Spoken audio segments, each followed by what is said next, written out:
আমার মতন একটা কুরূপ লোকের সঙ্গে যদি মানুষ সেলফি তোলে আমার তো ভালোই লাগে, খারাপ লাগে না। কোথাও দাঁড়িয়ে একটা অভিনয় করবো, এটাই আমার জীবনের চাহিদা, আর তো বেশি কিছু চাহিদা নেই। ভালো কাজ করার যে পরিবেশ পরিস্থিতি সেটা আস্তে আস্তে নড়ে গেছে। কত বছর মাত্র 34টা ছবি হয়েছে, রিজেকশনের জায়গাটা আস্তে আস্তে কমে আসছে, মানে সেটা করার ধকটা কমে যাচ্ছে মানুষের।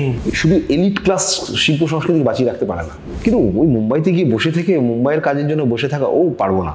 যে আমি স্টেজে দাঁড়িয়ে অভিনয় করবো, ক্যামেরার সামনে অভিনয় করবো, এর বাইরে কোনো স্বপ্ন নেই। আমি শুধু হেঁটে যেতে চাই, আমার দৌড়তেও ইচ্ছে করে না, উঠতে ইচ্ছে করে না, আমি যদি হাঁটতে চাই, আমার হাঁটতে পারলেই যথেষ্ট। নমস্কার, দ্য ওয়ালে আপনাদের স্বাগত। আজ যাকে আমরা নিয়ে এসেছি দ্য ওয়ালের স্ক্রিনটাই, যে ইউটিউবের স্ক্রিনটা দেখছেন বা ফেসবুকে, তিনি যদি আমি বলি যে তিনি একটু ব্যস্ততম অভিনেতা, আমি খুব ভুল বলবো না। এবং তিনি গতকাল তার নাম নিয়ে অনেক কিছুই হয়েছে, তাকে অনেকবার স্নান করতে হয়েছে। এই মজাটা এই কারণেই করছি, তার নাম লোকনাথ দে, তাকে সবাই বলে লোকা। ওয়েলকাম। তো কালকে কতবার স্নান হলো? তো আমি সব খুব একটা খোঁজখবর রাখি না, নামটা পিতৃদত্ত নাম, ফলে সেটা তো বয়ে নিয়ে বেড়াতেই হবে আমাকে, মানে স্বাচ্ছন্দ্যে বয়ে নিয়েও বেড়াই। কিন্তু হয় মানে রনে বনে জলে জঙ্গলে এগুলো তো শুনতেই হয়। এটা তো মানে কি বলবো, আমাদের পারিপার্শ্বিক যা আবহ মানে রয়েছে তাতে এইটা আমাদের আসবে। এবং এই যে ধর্মের যে ব্যাপারটা এখন বাড়তে বাড়তে যে কোথায় গিয়ে পৌঁছচ্ছে, তার সঙ্গে আমাদের সোশিও পলিটিক্যাল জায়গাটা যে কোথায় চলে যাচ্ছে, এখন এই নামটাও এখন গুম হয়ে যাবে কিনা বুঝতে পারছি না। মানে নামের একটা ভার আমার মধ্যে বসে গেছে, মানে ঠিক আমি কাউন্টারে উল্টো দিকে দাঁড়িয়ে থাকি, তো আমার কাজকর্ম সবটাই এই নামের উল্টো দিকে, মানে নাম মাহাত্মের উল্টো দিকে আর কি। যাই হোক, সেই বোঝাটা নিয়ে চলতে হবে। এইটা একটা বিষয়, সেটা হচ্ছে নাম যদি লোকনাথ হয়, তা শিব মহাদিদেব বলা হয়, তো তাদের একটা মেয়েদের একটা ফলোয়ার্স থাকে, মহিলাদের একটা মহিলা বেষ্টিত চায় যে স্বামী যেন শিবের মতন মহান হয়, শিবের মতো উদারতা থাকে। মহিলার ফ্যান কিন্তু রয়েছে লোকনাথ বাবু আপনার। আমি জানি না, আমি এইসব নিয়ে খুব একটা ওয়াকিবহল নয়, তবে আমি খুব একটা ভালো যে শিব তাও নয়। আমার শিব মানে স্বামী হিসেবে খুব একটা যা হয় আমাদের থিয়েটার করতে করতে, যা আমাদের একটা অনিশ্চিত জীবনযাপনের ফলে মানে খুব ভালো স্বামী হওয়ার খুব সম্ভাবনা খুব কম থাকে। অনেকে হতে পারেন, না আমি মনে হয় না আমি খুব একটা ভালো স্বামী হিসেবে প্রতিষ্ঠিত হয়েছি। যাই হোক, কিন্তু আমরা চলছি একসঙ্গে ভালোই। কত বছর হলো? খুব বেশি দিন না, এই বছর 8। বাপরে বাবা, 8 বছর তো অনেকই। কিন্তু তবুও একটু বেশি বয়সী হয়েছে ব্যাপারটা, পুরো ব্যাপারটা যা হয়। থিয়েটারের লোকে কে বিয়ে করবে, তখন আমি শুধু থিয়েটারই করতাম, একটা সময় তো থিয়েটারই করতাম। ফলত কিন্তু আমার যে স্ত্রী, সে আমাকে ওই থিয়েটার দেখেই আমার সঙ্গে আলাপ হয় এবং কি করে যেন কী সব হয়ে যায়, তার ওই নেতৃত্বে চলছি আর কি। তার যেটা হালকা স্মাইল, এই যে স্ত্রীর নাম, এটা কিন্তু বোঝা যায় যে একটু প্রেমিক ব্যাপার আছে। যতই আপনি একটু রকচটা, মানে ওই চরিত্রগুলো সেরকম হয় একটু রকচটা। ওই চরিত্রের মতো একেবারেই নয়, কোনো চরিত্রের মতো আমি একেবারে না। আমি একেবারে নিপার একটা মানে শান্তশিষ্ট মানুষ। আমার রূপটা এরকম গন্ডগোলের লুকটা আর কি, কিন্তু তার সঙ্গে আমার কোনো চরিত্রগত কোনো মিল আছে বলে আমি অন্তত মনে করি না আর কি। আমার শান্তশিষ্ট থাকতেই ভালো লাগে। একটা কথা, যে এই যে বলছেন আপনি থিয়েটার, কিন্তু আমরা একটা যখন আমি জানলাম, অনেক লোকজনের কাছে জিজ্ঞেস করলাম, যাত্রাপালা একটা বিরাট মানে আপনার জীবনে একটা বড় অংশ নিয়ে রয়েছে। থিয়েটার করছি আমি 97 থেকে পুরোপুরি থিয়েটারই করি। প্রথমে আমি আমার হাবড়া যে অঞ্চলে আমি মানে জন্মেছি, বড় হয়েছি, সেখানে একটা ওয়ান অ্যাক্ট দল ছিল আমাদের, জনজাগরণী বলে। সেই দল নিয়েই কাজ করতাম। দীর্ঘ 3 বছর আমরা ওখানে কাজ করেছি টানা, মানে সারা পশ্চিমবঙ্গে ঘুরে ঘুরে যেরকম কাজ হয়। তারপরে কলকাতার থিয়েটারে আমার নোংর করা, মানে সেটা থিয়েটার ওয়ার্কশপ, অশোক মুখোপাধ্যায়ের নেতৃত্বে, মানে তার স্নেহধন্যই উঠে হয়েছিলাম। আমার খুবই প্রশ্রয় পেয়েছি তার থেকে প্রচুর। মানে আজকে যদি আমি কিছু অভিনেতা হিসেবে নিজেকে দাবি করি, তাহলে একদম অশোকবাবুর প্রাথমিক ভূমিকা তো বটেই। তো ওইটা করতে করতেই হয় না এক সময়, যে মানে থিয়েটারে একটু আগে যেটা কথা হচ্ছিল, যে থিয়েটারে যে অর্থনৈতিক একটা প্রতিকূলতা আছে, সেটা তো তখন ছিলই। আমি কখনো প্রতিকূল সব বুঝিনি, কিন্তু মানে ভাবার চেষ্টাও করিনি। কিন্তু কোনো সময় তো দায়িত্ব চলে আসে অনেক সময়।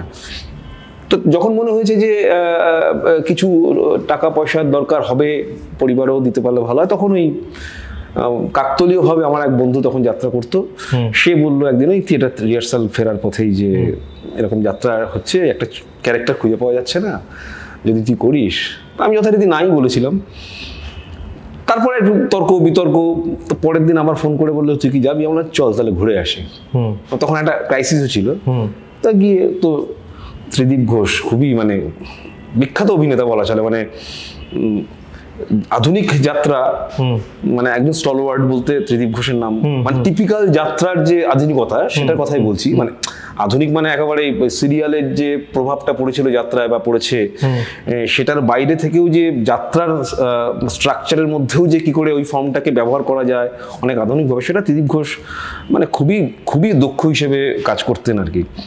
তো সেই দলেই কাজ করেছিলাম, 2 বছর কাজ করেছি, খুবই খুবই ভালো অভিজ্ঞতা। যাত্রা সিনারিওটা ঠিক কি, মানে আমরা খুব জানতে চাই যে থিয়েটারটা এই অবস্থায় রয়েছে, থিয়েটার অনেকে মনে করেন যে থিয়েটারটা আর কিছু সম্ভাবনা নেই, কারণ এখন প্রোডাকশন কিছু ভাবতে হলে আমাদের কস্ট ভাবতে হচ্ছে, কস্ট ভাবতে গেলে ভাবছি টাকাটা কোত্থেকে আসবে, লোকজন আসবে, কিন্তু যাত্রার কন্ডিশনটা কি, মানে ঠিক কি জায়গায় দাঁড়িয়ে যাত্রা? এখন সংস্কৃতি জগতের যা যা ধারা আছে সব ধারার উপরেই প্রভাবটা পড়েছে, মানে সবারই একটু ডিটোরিয়েশন যদি বলো, অবক্ষয় যদি বলো, সব প্রভাব এর মধ্যেই পড়েছে। যদি ধরে নিই যদি অবক্ষয় হয়েছে, অনেকেই তো বলে যে বাংলা ছবির কোনো ভবিষ্যৎ নেই, বাংলা থিয়েটারের কোনো ভবিষ্যৎ নেই, ঠিক তেমনি বাংলা যাত্রার ক্ষেত্রেও তাই, বাংলা কবিতার ক্ষেত্রেও তাই, গল্প উপন্যাসের ক্ষেত্রেও তাই, এরকম বলা হয় একটা।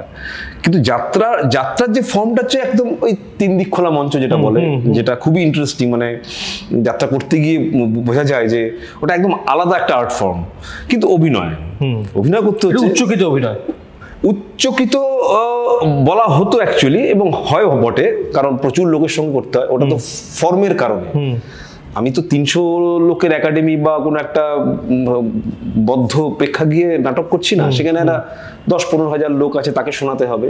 সেই কারণেই এটা উচ্চকিত বলে আমরা একটু তাচ্ছিল্য করি, যাত্রার মতন অভিনয় করছে, ব্যাপারটা তা নয়। ওটা খুব প্রয়োজনে, মানে দর্শকের সঙ্গে ইন্টারাক্ট করতে গেলে ওই স্কেলটা, ওই পিচটা রাখতে হবে, ভলিউম লেভেলটা রাখতে হবে, সেই কারণে ওটা হাই পিচে হাই ভলিউমে বলতে হয়। কিন্তু এটা তাচ্ছিল্য করার কোনো জায়গাই নেই। আমি যখন আমার থিয়েটারে যে পিচে কথা বলবো, আবার সিনেমাতে গেলে বা ক্যামেরাতে গেলে সেই পিচে কথা বলবো না, তাহলে কি আমি একটা সিনেমার লোক বলবে থিয়েটারের উচ্চকিত? তো নয়, ওটা ফর্মের দাবিতে হয় ওগুলো। তা সেখানে হয় কম্পোজিশনটা হয় মূলত মাইক্রোফোনের আধারে, কোথায় কোথায় মাইক্রোফোন, সেই অনুযায়ী কম্পোজিশন করতে হয়। কিন্তু সেটা নিয়েও অনেকে প্রচুর দুরন্ত কম্পোজিশন হয়েছে একটা সময়। তো মানে আমরা গঙ্গাপিত্র ভীষ্ম যদি পুরনো থিয়েটার যাত্রার কথা বলি, সব দিকপাল সব অভিনেতারা, আমি ছোটবেলা থেকে আমার সুযোগ হয়েছিল যাত্রা দেখার অনেক, সেটা আমার বাবা মা দেখতেন ওই সময়। যেহেতু আমাদের সংস্কৃতি বলতে তো যাত্রা, সিনেমা আর থিয়েটার তো ওই রকম ভাবেই ছিল না। কলকাতায় এসে প্রফেশনাল বোর্ডের থিয়েটার আর হচ্ছে ওই মনমানিস মলের ফুটবল খেলা, এই তো বাঙালি ছিল। যাত্রার ওই 3 দিক খোলা মঞ্চে তুমি যখন দাঁড়িয়ে কথা বলবে, তোমার একটা অন্য কনফিডেন্স দরকার। আমি যাত্রাতে গিয়ে এটাই শিখেছি যে কনফিডেন্স কি করে গ্রো করতে হয়। এতগুলো লোক, তুমি সবাইকে আলোর জন্য দেখতে পাচ্ছ, প্রচুর মানুষকে। থিয়েটারে আমি অন্ধকার একটা বদ্ধ একটা স্ট্রাকচারের মধ্যে, আয়তাকারের মধ্যে বসে অভিনয় করছি বা দাঁড়িয়ে অভিনয় করছি, কিন্তু তুমি যখনই যাত্রা স্টেজে অনেক দর্শকের মাঝখান থেকে তোমাকে এই স্লোপটা বেয়ে উঠতে হবে, উঠে গিয়ে দাঁড়াতে হবে, চারিদিকে লোক বসে আছে, সেই আলোর জোনটা তুমি দর্শকদের মধ্যে খুঁজে পাবে, পাশে মিউজিক পিট বসে আছে, তারা ওখান থেকে বাজনা বাজাচ্ছে, সবাইকে তুমি দেখতে পাচ্ছ। সেই অনুযায়ী চিৎকার চেঁচামেচি হচ্ছে, গল্প হচ্ছে, বাদাবাদি হচ্ছে। এখন তো হলো একটা 2 শব্দ হলেও লোকে বিরক্ত হয়, একটা ফোন বাজলে বিরক্ত হয়। কিন্তু ওর মধ্যে থেকে অভিনয় করা, এবং তুমি ওখানে একটা ফাম্বল করলে লোক চিৎকার করবে, সঙ্গে সঙ্গে রিয়াক্ট করবে, এ দাদা কি অভিনয়, মানে এই ব্যাপারটাও আছে সঙ্গে সঙ্গে। আর একটা মজার কিছু হলে বা ভালো কিছু হলে সঙ্গে সঙ্গে হাততালি, মানে একদম, মানে একেবারে প্রতিক্রিয়াটা খুব দ্রুত হয় এবং স্বতঃস্ফূর্ত হয়।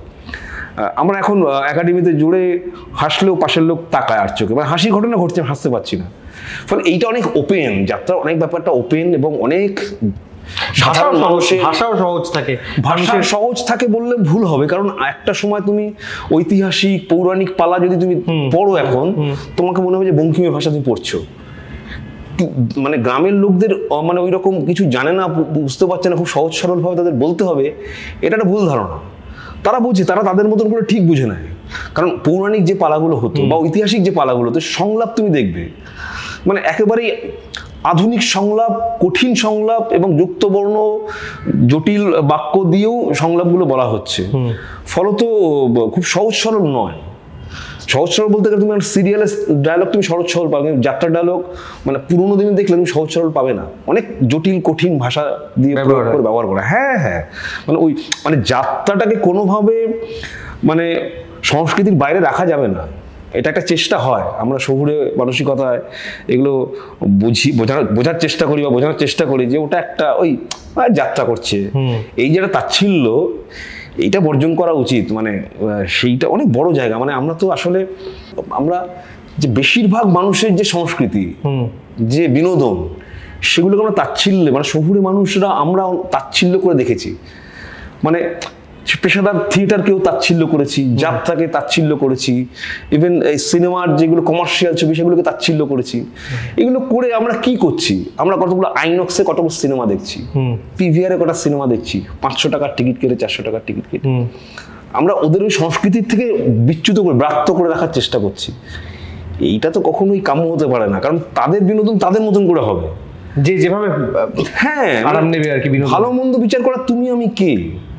মানে তুমি একটা মিস শেফালিকে নিয়ে তুমি এখন সিনেমা করছো, কিন্তু মিস শেফালি যখন সিনেমা থিয়েটার করছেন তখন তুমি বলছো ক্যামেরা ডান্সার, এরকম ভাবে তাচ্ছিল্য দৃষ্টিভঙ্গিতে তাকানো।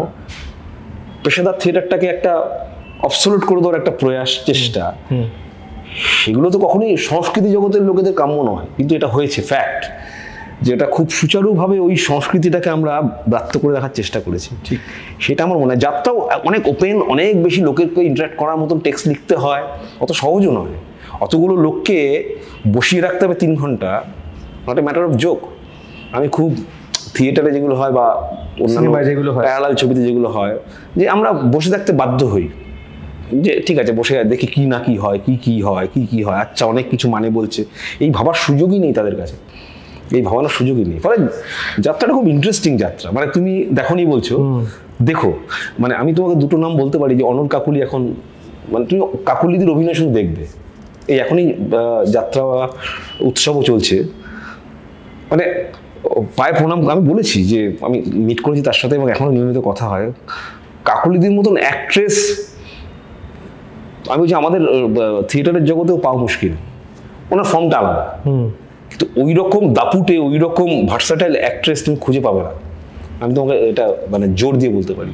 একটা কথা বলি, সেটা হচ্ছে যে আমরা অনেক কিছু আমরা সমৃদ্ধ হচ্ছি, মানে আমার দর্শকও সমৃদ্ধ হবে। আমার সমৃদ্ধ কথাটা বলতে গিয়ে একটা মনে হয় যে আপনি এতটাই সমৃদ্ধ বোধহয় তার কারণেই এই যে কথাটা বলছিলাম, যে এই কোভিডের সময় থেকে মাত্র 5 বছর, আমি যদি 2019 থেকে 6 বছর, এই এতগুলো বছরে, মানে এত কম সময়, যেখানে বোমানি শুরু করছেন যে 45 বছরের নিজের কেরিয়ার, সেই জায়গায় দাঁড়িয়ে 5 বছরে রাজ চক্রবর্তী, সৃজিত মুখার্জি, কৌশিক গাঙ্গুলি, অয়ন চক্রবর্তী, আর আপনি আর কটা বলবেন? মানে এই অরিন্দম দার সঙ্গে কাজ করেছি, অরিন্দম দত্তের সাথে থিয়েটার করছেন, ক্যামেরা অরিন্দম দত্তের সাথে সিনেমা, কমলেশ্বর দা। কি কারণে মনে হয় বলুন তো? মানে আমি জিজ্ঞেস করছি, আমি জানি না বলে, একেবারে জানতে চাই যে কি কারণে মনে হয় যে এত বারবার কেন চাইছে লোকা কেন চাইছে? এইটা আমি নিজের একটা মনে হয় পার্সপেক্টিভ, মনে হয় নিজের যে কি কারণ, আমার মধ্যে কিছু একটা আছে, যে কিছু একটা কি ঠিক আমি জানি না আসলে। আমার প্রথমে আমি ক্যামেরা কাজ করার তো আমার কোনো কথাই ছিল না, আমার কোনো দুঃস্বপ্নেও ভাবিনি যে ক্যামেরা কাজ করবো, কারণ আমি জানতাম এটা অনেক জটিল কঠিন ব্যাপার, অনেক গ্ল্যামারাস লোকেরা থাকে ওখানে। কারণ আমি একটা মফস্বলের লোক, আমি আমার ওই যেটা বলছিলাম থিয়েটার পর্যন্ত আমি ঠিক আছি, এবং থিয়েটারটাই আজীবন করবো এরকমই আমার ভাবনা চিন্তা রয়েছে বা ছিল। পুকুরের মাছকে সমুদ্রে ফেলার মতো নাকি? হ্যাঁ, একেবারেই তাই। মানে আমি ওটা ভাবতেই পারিনি, কিন্তু তখন ওই মাঝে মাঝে আমার মানে মন্দারের আগের ঘটনা বলছি, তার আগে কয়েকটা কাজ করেছি, সেগুলো যে খুব খারাপ হয়েছে তা না, ভালো ভালো বলেছে তুই কেন করছিস না। আমি থিয়েটারের রিহার্সাল বাদ দিয়ে আমি ছবিতে অভিনয় করতে যাব না। আমার রিহার্সাল থাকলেও রিহার্সালটা যদি ম্যানেজ করতে পারে তাহলেই করতে পারে। ফলে আমি রিহার্সাল কখনো বাঙ্ক করিনি আর কি। কিন্তু এই মন্দারটা করলাম আগেরগুলোর মতনই মন্দারই করলাম, কিন্তু মন্দারটা এত মানুষ দেখলো এবং দেখে আমি আমার মতো নিয়ে, আমি তো জানি না যে এটা কি হয়েছে, কারণ আমার এই ওয়েব সিরিজ হ্যান ত্যান এগুলো নিয়ে খুব যে স্বচ্ছ ধারণা ছিল তাও নয়। দেখতাম ওর মানে এটা কি হয়, এর পেছনে কি হয়, ক্যামেরা কি, অ্যাঙ্গেল কি, লাইট কি, এসব আমি কিচ্ছু জানি না। মানে এখনো যে খুব ভালো জানি তা নয়। তো সেটা করেছি, তারপরে কাজ আসছে দেখছি, মানে পর কাজ এসছে। সেটা কেন এসছে আমি জানি। আমি আসলে কিছু করবো না বলেই ক্যামেরার সামনে দাঁড়াই, যেখানে অনেক কিছু করে মানুষ বোধ হয়। আমি কিছু করবো না, আমি যেটুকু আমি বুঝবো সেটুকুই করব। এখন সেটার জন্য কি না বা ডিরেক্টর যেটা বলছে সেটা সহজে মানে ইমপ্লিমেন্টেশনের জায়গায় যাচ্ছে কি না আমি জানি না, দর্শকদের ভালো লাগছে এই সব কারণেই হয়তো হতে পারে। মানে আমি এই রসায়নটা মানে এখনো বুঝতে পারি।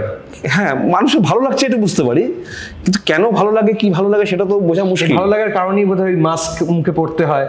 হ্যাঁ, সেগুলো মাস্ক আমরা এই যে আমি জানিয়ে দিই দর্শককে, মানে উনি আসছেন, মানে আসলেন, এসে মাস্কটা খুললেন, আমি বললেন আমি লোকনাথ। তো আমি ভাবছিলাম যে এই ভদ্রলোক মাস্ক পড়তে হচ্ছে, আমি প্রথমেই প্রশ্নটা রাখবো যে একটু সেলফিতে ভয় হয় নাকি, যে একটু মানে একটু অ্যালুফ থাকতে? না, আসলে তোমার এখানে 3টে টাইম ছিল। হ্যাঁ, এবার আর একটা বিষয় পাংচুয়ালিটি, মানে এটা হয় না, মানে এটা ট্যাগ করে যে অভিনেত্রীদের তারাই আধ ঘন্টা পরেই শুটটা শুরু হবে, হ্যাঁ, আধ ঘন্টা আগেই বলা হয় আর কি কল টাইম। হ্যাঁ, না আমার ওই থার্ড বেলে মঞ্চে ওঠা অভ্যেস আমাদের বরাবরই, ফলে ওই সময়টা ওই থিয়েটারের ওই ডিসিপ্লিনটা রয়ে গেছে কখনো আমি এখনো।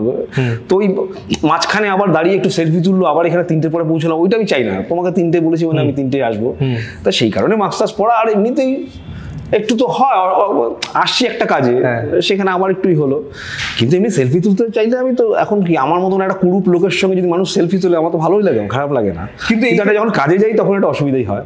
কিন্তু এই যে প্রশংসা, এগুলো তো ভালো লাগে শুনতে। নিশ্চয়ই, প্রশংসা শুনতে তো ভালোই লাগে, মানে সেটা প্রশংসাটা আমি থিয়েটারের সময় থেকে প্রশংসা একটা ব্যাপার ছিল, আচ্ছা, এখন একটা মাস লেভেলে হয়ে গেছে, সেইটা একটা অন্যরকম।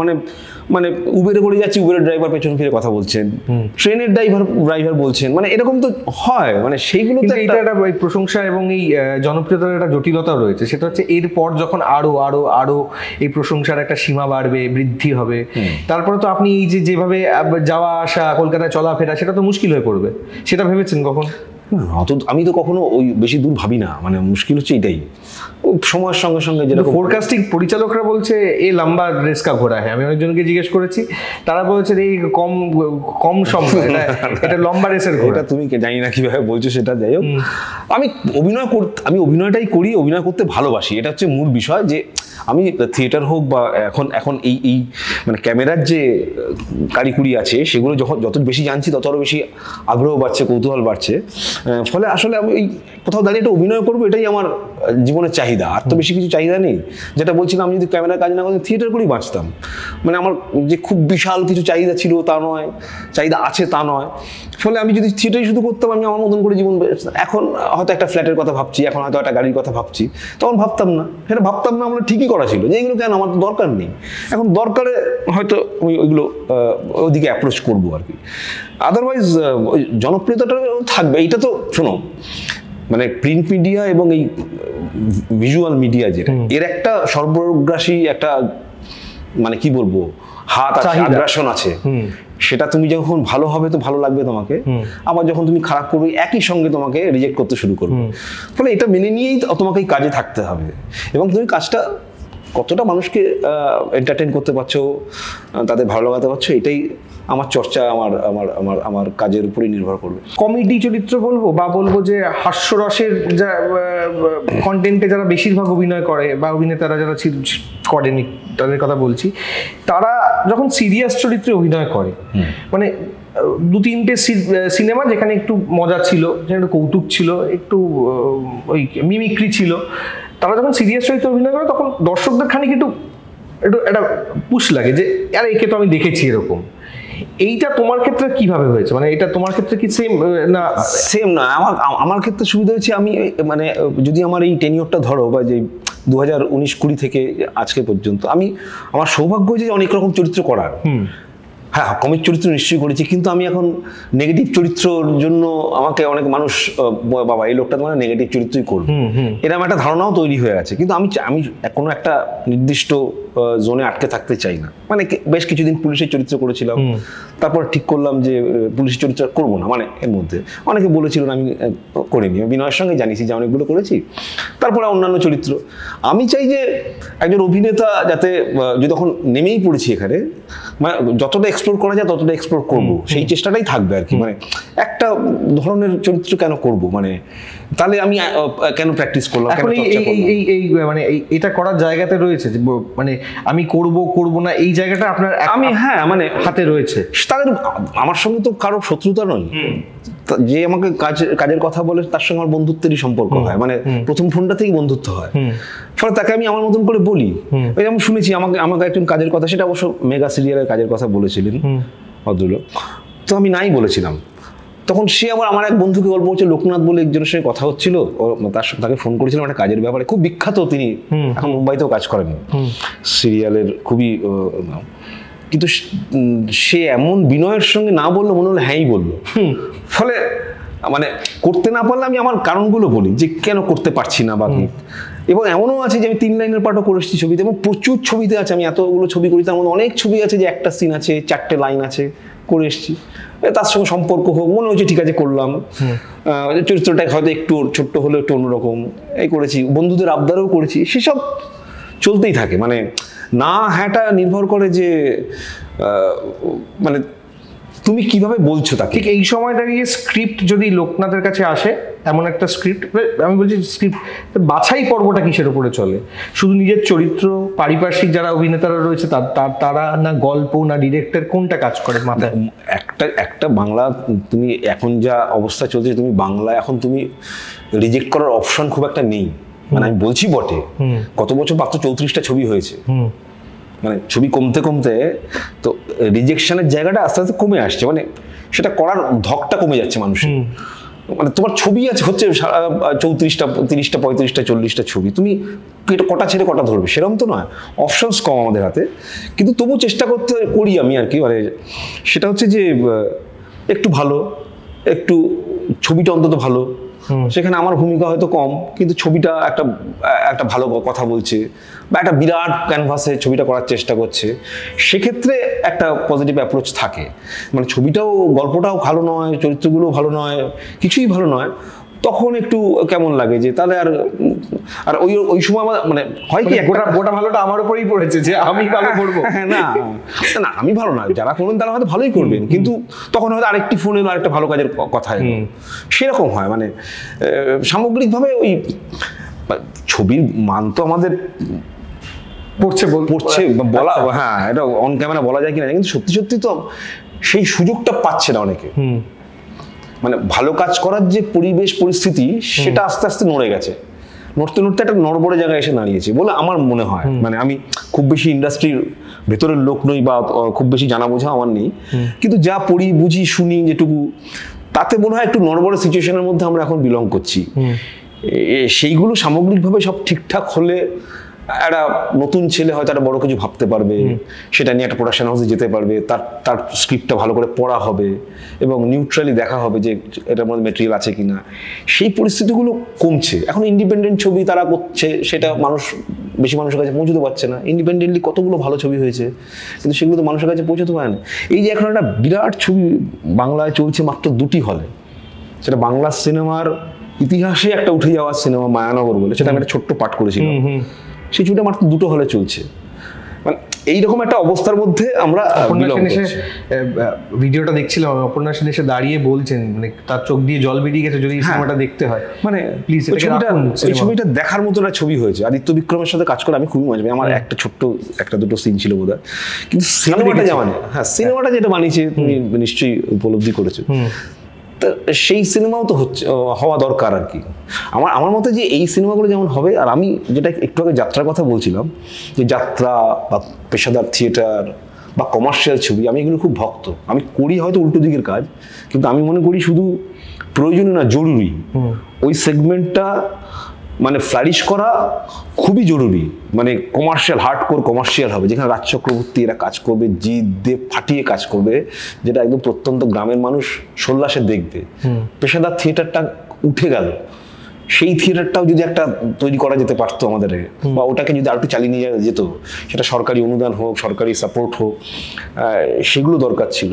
মানে আমি বলি যে গ্রামের মানুষ, মফস্বলের মানুষ, যারা এই শহুরের এই 5 তারা হোটেল, ফ্লাইওভার, সুপার স্পেশালিটি হসপিটালের আওতার বাইরে, তাদের মনোরঞ্জনের জন্য ঝাঁপাতে হবে। শুধু এলিট ক্লাস শিল্প সংস্কৃতি বাঁচিয়ে রাখতে পারে না।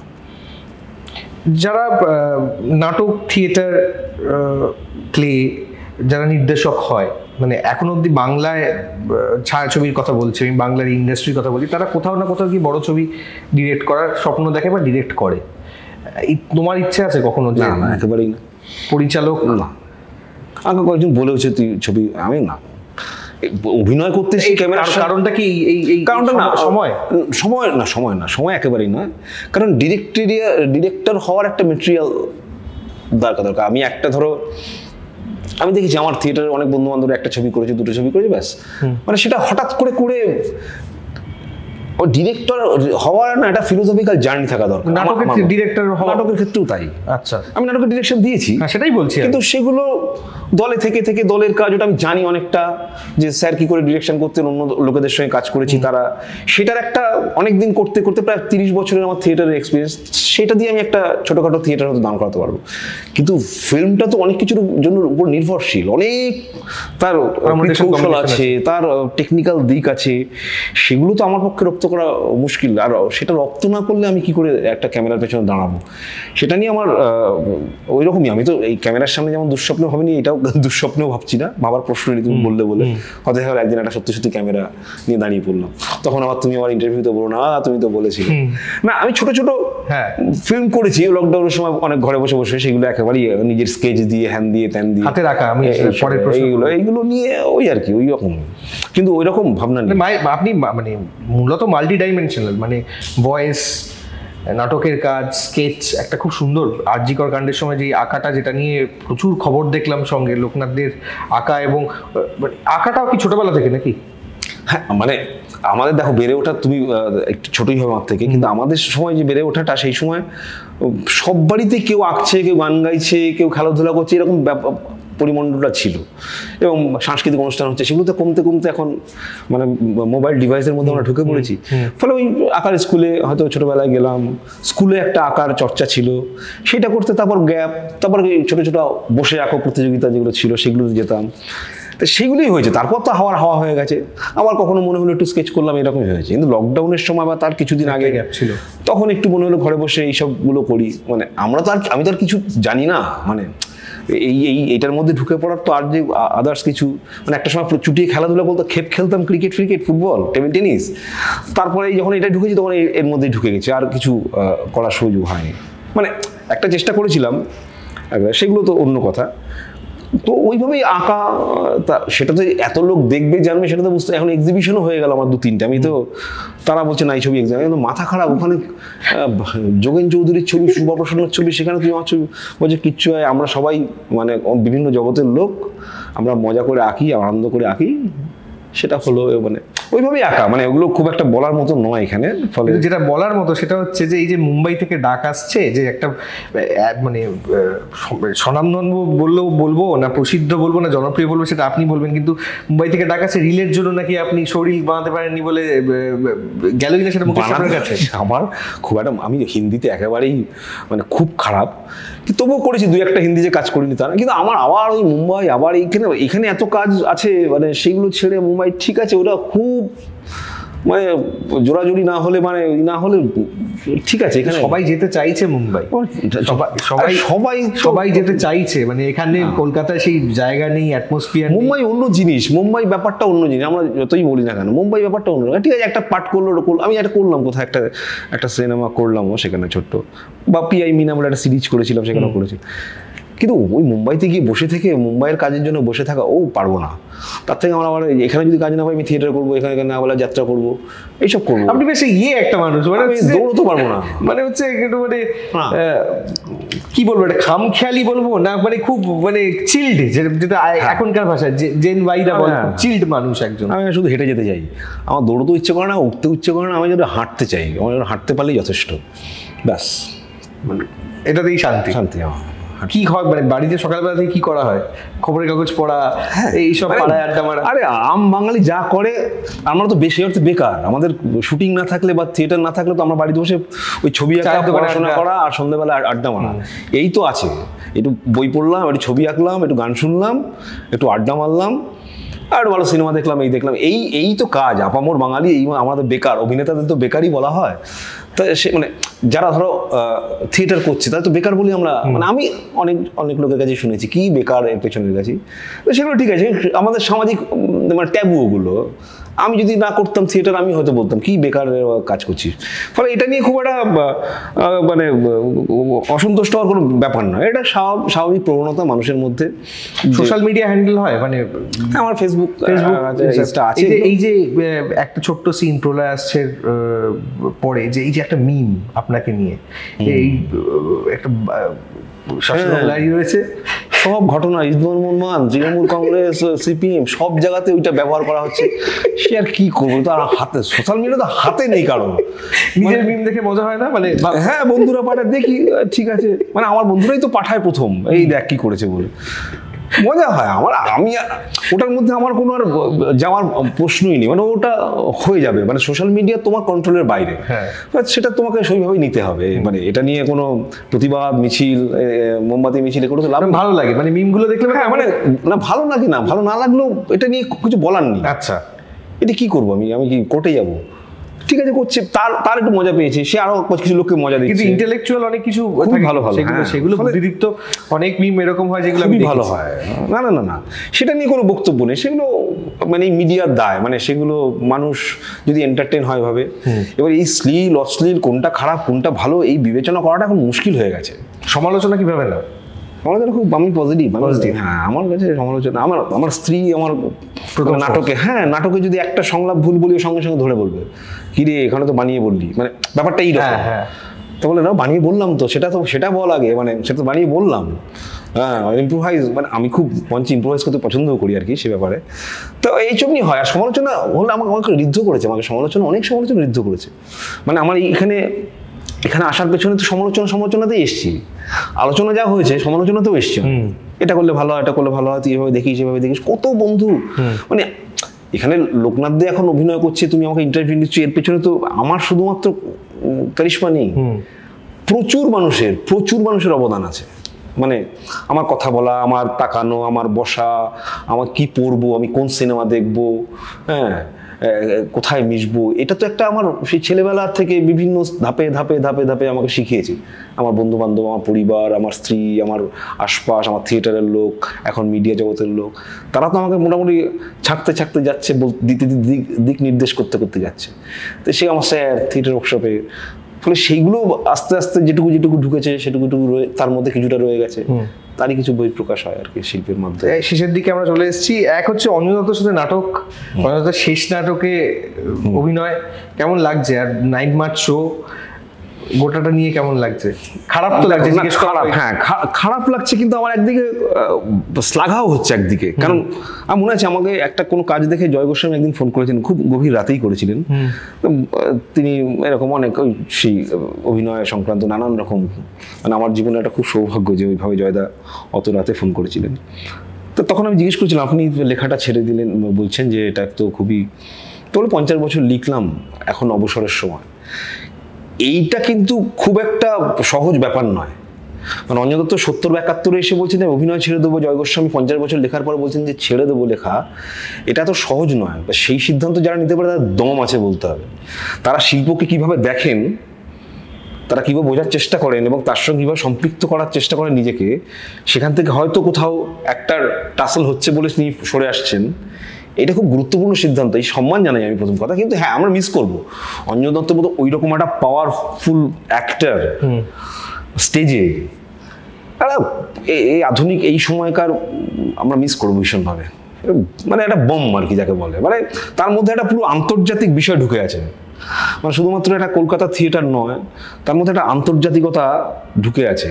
সেইটা তুমি একটা মানে সাধারণ গল্প বললেও তার মধ্যে তুমি ওই রিফ্লেকশনটা পাবে, যে সেটাকে মাল্টি ডাইমেনশনাল একটা অ্যাঙ্গেল দিয়ে দিতে পারে। আর সাধারণ কথাবার্তা, এই তুমি আর আমি দুটো আট পৌড়ে কথা বলবো, তার মধ্যে এমন কিছু এলিমেন্ট ঢুকিয়ে দিতে পারবেন, সেই ক্ষমতা ওনার আছে, যেটা আমরা দেখতে বাধ্য হব। সেইরকম একটা লোক যখন বলেন যে আমি অভিনয় করব না, খারাপ লাগে, কিন্তু শ্রদ্ধা জানাতে ইচ্ছে করে, সম্মান করতে ইচ্ছে করে এই সিদ্ধান্তটা। কিন্তু উনি তো থিয়েটার ডিরেকশন করবেন সেটা তো বলেছেন, এটাই একটা বিরাট আশার কথা। কারণ উনি ডিরেকশন করলেও থিয়েটারে খুবই ইন্টারেস্টিং হবে। আমাদের শো আছে আগামী 9 মার্চ শো আছে। সেটা হচ্ছে যে আক্ষেপ হয় বা অনুশোচনা হয় কোনো কারণে, কোনো বিশেষ কারণে রোল না পাওয়ার জন্য হতে পারে, বা এই যোগ্যতা আমার রয়েছে কিন্তু আমি যোগ্য নই মনে? না না না, রোল দেখো, আমি এটা আগের ইস্যু লেখা হয়েছিল যে কমলদা আমাকে ঋত্বিক ঘটকের জন্য ভেবেছিলেন, বা সৃজিত আমাকে মৃণাল সেনের জন্য ভেবেছিলেন, পাইনি। কোনো আফসোসের ব্যাপার নেই, তারা ভেবেছিলেন, তারা আবার বেটার চয়েসে চলে গেছেন, বা অনেক রকম পারমুটেশন কম্বিনেশন থাকে, তো একটা আক্ষেপ নেই। আক্ষেপ একটা হয় যে মানে এই যে লোকে সেলফি তুলছে প্রচুর, বা জনপ্রিয়তা বাড়ছে, বাবা মা সেভাবে আমার এই পুরো কর্মকাণ্ডটা দেখে যেতে পারেনি। উনি আমার থিয়েটারের ওই চলনটাই দেখে গেছেন, সারাদিন সকালবেলা বেরিয়ে রাত্রিবেলা ফিরছি, ওইটাই দেখে গেছেন, কিন্তু এইটা দেখতে পেলে হয়তো ভালো লাগতো আর কি, সেটা একটা আক্ষেপ। আর আমার কোনো জীবনে কোনো আক্ষেপ নেই আসলে, উচ্চাসা আশাই নেই, আকাঙ্ক্ষা নেই, তার আক্ষেপ থাকবে কেন? আমি তো কখনো কোনো কিছুর পেছনে ছুটি নিই আসলে, আমার এটা চাই, এর সাথে কাজ করতে চাই, ইনি অসাধারণ, আমি ওনার সঙ্গে কাজ করতে পারলে বলতে, এরকম ব্যাপার না। সবার প্রতি আমার সমান শ্রদ্ধা ভক্তি আছে, কাজ করার সুযোগ পেলে কাজ করব, মানে কারোর সঙ্গে কাজ করার জন্য মুখিয়ে আছি বা দৌড়বো এরকম নেই যে মানে আমি একজন সাংবাদিক, আমার মনে হয়েছিল যে যদি আমি কখনো প্রীতিশ নন্দীর সঙ্গে কাজ করতে পারতাম ভালো লাগতো, আমার ভালো লাগতো, বা রাজদীপ সর্দারের মতো যদি আমার একজন এডিটর থাকতো না ভালো লাগতো, মানে এইগুলো আছে, মানে হ্যাঁ ভালো ভালো একটা। কারণ দেখো থিয়েটারে, আমি কলকাতার থিয়েটারে যারা মানে আমার শিক্ষক স্থানীয় ছিল, তাদের প্রত্যেকের সঙ্গে অভিনয় করার সুযোগ পেয়েছে, গৌতম হালদার, দেবশঙ্কর হালদার, যারা আছে, আমার বন্ধু অনির্বাণ, ফলে সেইটা তো হয়ে গেছে, সেটা তো আমাকে দৌড়তে হয়নি। আমি জানি আমি কামিয়ে কাজটা করে যেতে পারলে এগুলো, এবং ফিল্মের ক্ষেত্রেও আমি অনেক ভালো ভালো একটা ঋত্বিকের মতন একসঙ্গে অভিনয় করছি, ফলে সেই সুযোগও চলেছে। কিন্তু ওই যে এর সাথে অভিনয় করতেই হবে, সেই রকম আমার মধ্যে কখনো আসেনি। ইয়েতে মানে একটু বর্ডার পার্সপেক্টিভে যদি ভাবি যে একটু নাসিরুদ্দিন শাহ বা নাসিরুদ্দিন শাহ আমার শিক্ষক হয়, বা ওগুলো দুঃস্বপ্ন হয়, ওগুলো আর স্বপ্ন হয় না, ওগুলো দুঃস্বপ্ন। এই তো কলকাতায় এলেন কিছুদিন আগে, হ্যাঁ, ফিল্ম ফেস্টিভ্যালে, জানি এসে না, নাসিরকে আমি ফলো করি, মানে সেইভাবে সব, মানে নাসির শুধু নয়, মানে এনএসডি যারা আছে তাদের তো দেখাশোনা, তাদের সেগুলো তো আমাদের চলেই, কিন্তু সেগুলো মানে এইগুলো প্রশ্নগুলো এক ধরনের কি বলবো, তারপরেই বলবে তাহলে মার্লন ব্র্যান্ডো মানে ওদিকে চলে যাবে, ডিক্যাপ্রিও এরকম নয়, মানে যদি হয়ে যায় তো দেখতে হবে যে আমার ইচ্ছে নেই, স্বপ্নটা আমি একটু আগে বললাম যে আমি স্টেজে দাঁড়িয়ে অভিনয় করবো, ক্যামেরার সামনে অভিনয় করবো, এর বাইরে কোনো স্বপ্ন নেই। আচ্ছা, আমি অভিনয়টা করতে চাই, আর কিচ্ছু স্বপ্ন নেই। কিন্তু অভিনয় দেখে যখন মুম্বাই থেকে ডাকা আসলো সেটা হলো না, মানে সেটা ইচ্ছে করলো না, মনে হলো যে না আমি কলকাতা থেকে, তো এইগুলো তো কাছাকাছি যাওয়া হতে পারে, মানে হয়তো এরকম যাবো না তো বলছি না, হয়তো চলে যাবো, সব সুযোগ হলে নিশ্চয়ই চলে যাবো, সেসব নয়, মানে আমার কোনো মানে যাবো না ওই রকম ব্যাপার নয়, করবো না এরকম নয়, মানে আমি বলছি যে দৌড়বো না। আচ্ছা, যেটা স্বাভাবিকভাবে মানে একটা পোর্টফোলিও তৈরি করব, সেটা পাঠাবো, ওইটা আমি পেরে উঠিনি এখনো, মানে আমি থিয়েটার করেছি তো, মানে ওইগুলো এখনো আমার হয় না। অনেক বন্ধু বান্ধব আমাকে বলেও বটে যে একটা সত্যি যেটা কি বলে রিলস বানিয়ে রাখ, আমি করে দেবো, এই করে দেবো, আমি তারা কাজ কমে যাক তারপর পাঠাবো, এখন তো কাজ করছি, মানে এখানে না হয় থিয়েটার না হলে সিরিজ না হলে ছবি, এখন কাজের মধ্যে আছি। সেই আসলে রিলস টিলসগুলো নিয়ে আমার খুব ভয় হয়, মানে এখন তো তুমি জানোই যে এখন রিলস দেখেও অভিনেত্রী নির্বাচন হচ্ছে, এইসব হচ্ছে, ফলে ওটা ভয় লাগে, ওটা একটা মোহ আছে, লোভ আছে, বুঝলে তো, ওটার মধ্যে একবার যদি ঢুকে পড়ি না, রিলস ওই আমার ওইটুকুই ঠিক আছে যে আমি একটু অভিনয় করি, একটু শিখি, একটু জানি বুঝি, তারপর যদি তুমি মনে করো যে আমাকে ইন্টারভিউতে রাখবে, একজন যদি মনে করো আমাকে একটা অভিনয়ের কাজে রাখবে, আমি চলে যাবো, না রাখলে বাড়িতে বসে ছবি আঁকবো, গান শুনবো, যাত্রা করব, থিয়েটার করব, নাটক করার প্রচুর লোকজন তো বলেনি এখনো, সেগুলোই করব, মানে আর ওই যা মানে হলে। ইন্টারভিউ দিতে চান না কেন, এইটা একটু বলুন তো। দেখো ইন্টারভিউ সাক্ষাৎকার একটা অনীহা রয়েছে। প্রথম কথা যখন আমি ওই মন্দার পরবর্তী সময় বেশ কয়েকজন বলেছিল, আমি বললাম আমার কিছু জমেনি, আমি কি বলবো, সত্যি তো আমি কি বলবো, আমাকে থিয়েটার নিয়ে প্রশ্ন করবে না তখন এই মন্দার ক্যামেরা আমি কিছুই জানি না, আমি লেন্স জানি না, লাইট জানি না, আমি মন্দার ছাড়া কিছু জানি না, আমি কি বলবো, বলে আমাদের বলেছে আমার পুঁজি হলে একটু বলবো।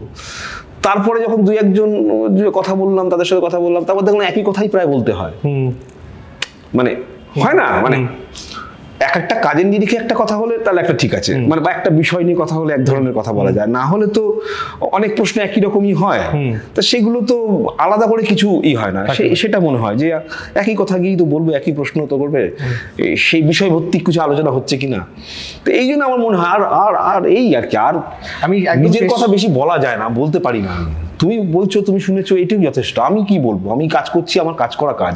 এবার আমার বলাটা তো তোমরা বলবে, বা মানুষ ভালোবেসে কাছে এলে ওটাই বড় পাওনা, আর তো কিছু নয়।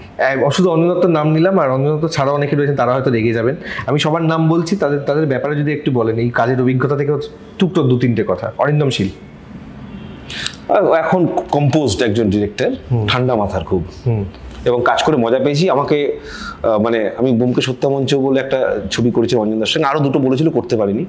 তা সেটা আমাকে পূর্ণ স্বাধীনতা দিয়ে, আমি অনেক ইম্প্রোভাইজ করে ছবি সিন করেছিলাম, পুরো বাহবা দিয়ে আমাকে খুবই খুবই আমাকে এনকারেজ করেছিল ভীষণ। রাজ চক্রবর্তী ফাটিয়ে, মানে আমি চাই রাজ চক্রবর্তী বা রাজ চক্রবর্তীর মধ্যে ডিরেক্টররা বাংলা ইন্ডাস্ট্রি দাপিয়ে বেড়াক, খুব দরকার, প্রয়োজনীয়, জরুরি, এটুকু মনে করি। এবং ও খুব খোলা মানা। কৌশিক গাঙ্গুলি সম্পর্কে আমার কিছু বলার নেই। Kaushik Ganguly national award winner একজন। একটাই কষ্টের, যে কৌশিক গাঙ্গুলির সঙ্গে একটা ছবি করলাম, সেটা একটা বাজে কারণে ওটা আটকে আছে ছবিটা, কিন্তু অসাধারণ অভিজ্ঞতা। ওই রকম ঠান্ডা মাথার ওই রকম একটা লোকের সাথে কাজ করতে পারাটা খুবই সৌভাগ্য। ওইগুলো বলা যায় সৌভাগ্য, মানে ভাগ্যে বিশ্বাস করি না, তবু ওই বলতে হয় বলে বললাম। কমলেশ্বর মুখোপাধ্যায় খুব প্রিয় মানুষ আমার।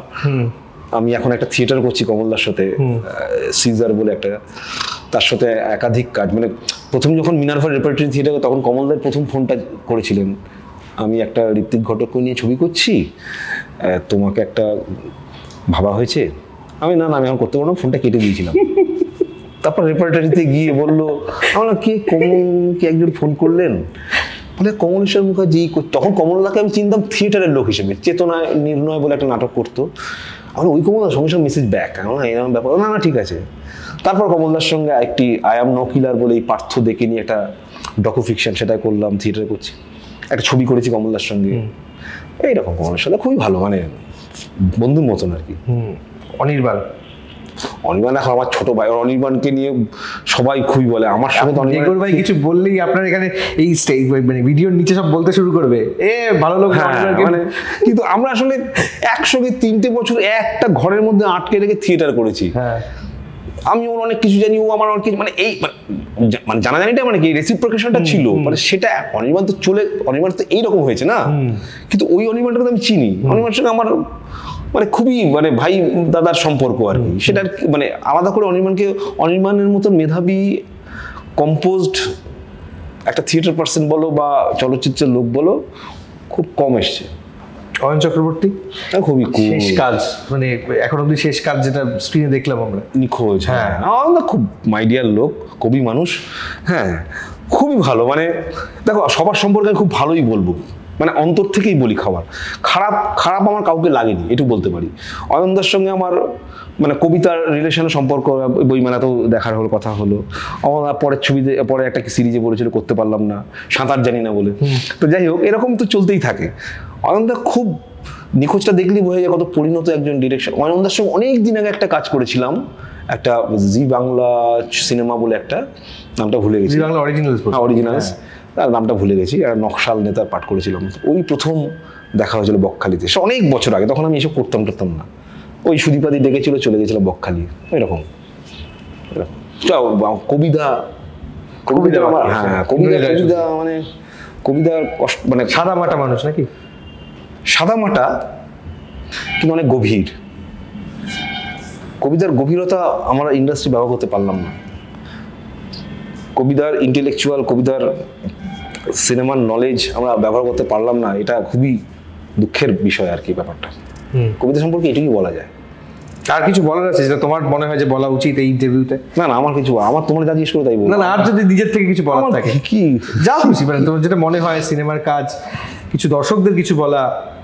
না দর্শক, দেখো, দর্শক তো এরকম আমরা দেখেছি, প্রিভিয়াস হিস্ট্রিতে দেখেছি, দর্শক একটা সময় একজন অভিনেতাকে খুব পছন্দ করেন, তারপর আবার আরেকজন আসে, এই এত চক্রাকারে হতেই থাকে।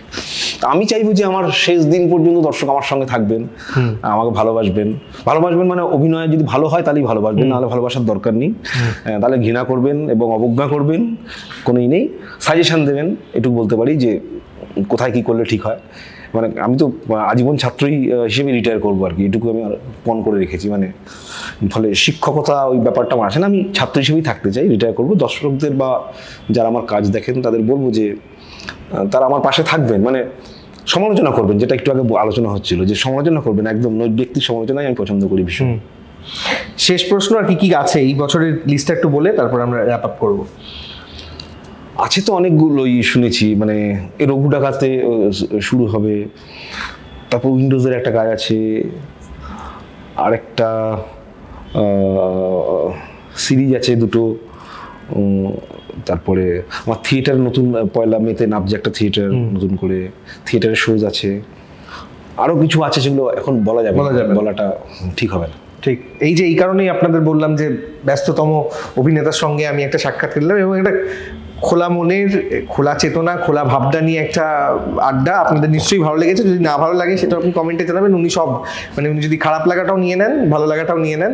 আর এরকম অনেক সাক্ষাৎকার, এরকম আরও মন খোলা মানুষদের সাথে দেখতে, শুনতে এবং আরও সমৃদ্ধ হতে, যে শব্দটা বারবার বলি আমরা, হতে দেখতে হবে দ্য ওয়াল.in। আমার নাম শুভঙ্কর, আর আমার সঙ্গে ঠিক ওপরে ক্যামেরা পার্সন রয়েছে অরিত্র। শুভঙ্কর, তোমাকে এবং অরিত্রকে দুজনকেই অনেক ভালোবাসা। Thank you. নমস্কার সবাই, ভালো থাকবেন।